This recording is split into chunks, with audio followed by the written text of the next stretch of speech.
hama dzaKC dzamukumbira regerero mabasa erima uye mari dzevanhu dzaakadya. Vati ivo vaisaziva kuti ndozviri kuitika, pamwe pacho vaizvinzwa, but mukomana aikurumidza kuzvidhisimisa otovabvunza kuti ko muri kuzvibhilivha here. Kelvin Sfelani uyo akaofisheta funeral nezuro pamwechete nashumbakadzi varipo vamukumbira regerero vakamirira vana amai vakati mukomana akakanganisa. Please find it in your heart to forgive him.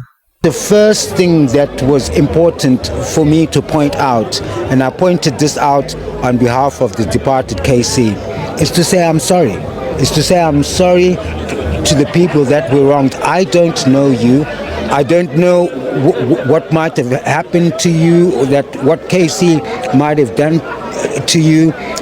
But it is my duty, him calling me Mkoma, for me to apologize to you. And I'm saying it from the bottom of my heart, to say I'm sorry that if he did you wrong.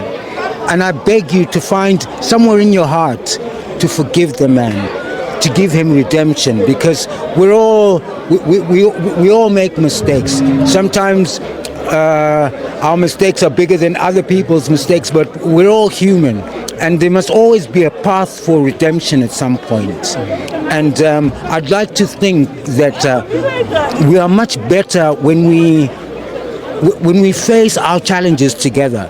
I want to apologize kunavo vakakanganisirwa na Kudzai Chipadza. I want to truly say we are sorry on his behalf. Vakumbira regerero on his behalf. Pamwe pacho ukasarega kuforgiva unoita senge wakasenga sagare matomati akaora uchingofamba naro up and down, unopedzisira wakunhuhwirwa, wopedzisira zvakare matomati ayoerera akukusvibisa, nhunzi dzotevera vanhu votofunga kuti unorwara njere. So tiri kuti isusu kana vanhu vakakumbira regerero, yes, he missed his chance, but nekuti the family has tried kugadzirisa zvinhu, zvakangonakawo kuti uvaregerere, not for the sake of the departed but for your sake iwe wacho, nekuti kusenga ruvengo kunorwadza zvakadaro.